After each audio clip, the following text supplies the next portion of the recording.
Bonjour, nous sommes le samedi 22 novembre 2025 et le sujet est l'extrême-orient avec le Japon. Inflation au Japon. On a vu aussi ces derniers temps une chute de la valeur de la monnaie nationale, le yen, qui a atteint des sommets. Nous verrons ça par la suite et également le déficit public. Nouveau record. Inflation au Japon. Tokyo annonce un plan de relance massif de l'économie de 117 milliards d'euros. N'oubliez pas de vous abonner pour plus de news nationales, européennes et internationales sur ce monde merveilleux dans lequel nous vivons. Face à une inflation persistante, le Japon lance un plan de relance de l'économie de 117 milliards d'euros. Jugé responsable par la première ministre Sane Taichi, visant à soutenir les ménages, stimuler la croissance et maîtriser une dette colossale tout en apaisant les marchés. Le Japon, en ce qui concerne son déficit public, est de plus de 260%, en très grande majorité détenu par des banques japonaises. La première ministre japonaise Sane Takaichi a assuré que le plan de relance de 117 milliards d'euros approuvé ce vendredi 21 novembre face à une inflation tenace était responsable sur le plan budgétaire, affirmant qu'elle entendait réduire la dette colossale du pays. Avec ces mesures chiffrées à 21 300 milliards de yens, le gouvernement entend relancer la croissance de la quatrième économie mondiale dans un contexte d'exaspération des Japonais face à la flambée des prix. Il fut un temps, le Japon c'était la deuxième puissance mondiale, maintenant c'est la quatrième, après les États-Unis, la Chine et l'Allemagne. L'inflation a de nouveau accéléré dans le pays en octobre selon des chiffres publiés ce vendredi matin à 3% en excluant les produits frais contre 2,9% en septembre. La hausse des prix à la consommation dans l'archipel dépasse ainsi l'objectif de la Banque du Japon, 2%, pour le 43e mois consécutif, une série inédite depuis 1992 qui pourrait inciter l'institution à relever des taux en décembre. Le plan massif du gouvernement devrait cependant alourdir encore la dette pharaonique de l'archipel qui devrait atteindre 232,7% du PIB en 2025 selon le Fonds monétaire international FMI. L'année dernière c'était 265, ça évolue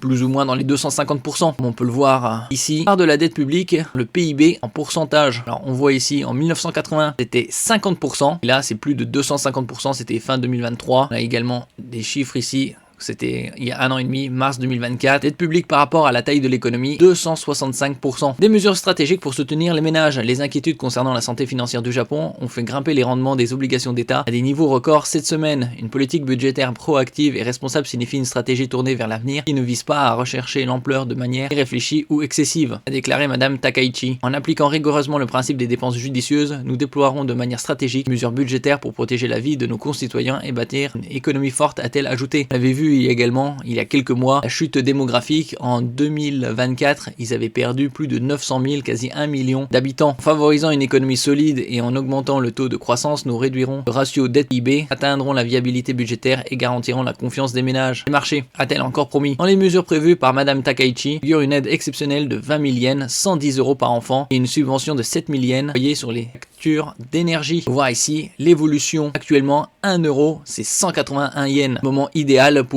voyager au pays du soleil levant. Si on part sur ces 5 dernières années, au plus bas c'était 124 yens pour 1 euro le 28 novembre 2020. Évolution significative. Par exemple au max c'était 96 yens, quasi 97 yens pour 1 euro il y a déjà 13 ans et demi. La vie est dure pour les gens ordinaires en ce moment, a déclaré ce vendredi à l'AFP Kazuo Keitsuka, 75 ans, employé dans les services financiers près de la bourse de Tokyo. Je m'inquiète des conséquences que l'ampleur du plan de relance peut avoir pour les générations futures, a-t-il ajouté. Le yen sous pression. Bon, ça on avait vu évolution ici sur un an. Au plus bas, mieux pour le yen, c'était 156 yens pour 1 euro. Le yen sous pression. Le Japon mène des politiques économiques expansionnistes depuis tellement longtemps sans parvenir à stimuler l'économie, a estimé Margarita Estevez Abe, analyste à la Maxwell School de l'université de Syracuse. Le produit intérieur brut de l'archipel a connu une légère contraction de 0,4% au troisième trimestre selon des chiffres publiés en début de semaine. Ces inquiétudes pèsent aussi sur la devise japonaise qui est tombée à son plus bas niveau face au dollar depuis janvier. Une nouvelle dépréciation du yen frappera les ménages japonais ordinaires avec des prix plus élevés. Notre Madame Estevez Abe, ministre des Finances Tatsuki Katayama, a laissé entendre vendredi plus clairement que jamais que le gouvernement pourrait intervenir pour soutenir sa devise, disant que le Japon prendrait des mesures appropriées contre les mouvements de change désordonnés selon les médias. Dernière intervention du Japon pour soutenir le yen remonte à juillet 2024. Il y a également quelques tensions dans la région. Taïwan au cœur du conflit Tokyo-Pékin ou Beijing. L'économie japonaise est également sous la menace du durcissement des tensions de l'archipel avec Pékin après des propos de Madame Takaichi laissant entendre que des attaques armées contre Taïwan pourraient justifier l'envoi de troupes japonaises pour défendre l'île dont la Chine revendique la souveraineté. Pékin a convoqué l'ambassadeur nippon et conseillé à ses citoyens d'éviter de se rendre dans l'archipel. Les Chinois représentent la grande source de touristes étrangers. Les médias ont aussi rapporté cette semaine que la Chine allait suspendre ses importations de fruits de mer japonais, ce qui n'a cependant pas été confirmé officiellement. Ce vendredi, Madame Takaichi a déclaré que la position de Tokyo sur Taïwan restait inchangée, qu'elle souhaitait des relations constructives et stables avec Pékin. Propos erronés tenus par Madame Takaichi au sujet de Taïwan ont suscité l'indignation et la condamnation nation du peuple chinois, a réagi ce vendredi une porte-parole du ministère chinois des Affaires étrangères. Le Japon doit retirer immédiatement ses propos erronés et démontrer sincèrement ses engagements envers la Chine par des actions concrètes, a-t-elle ajouté.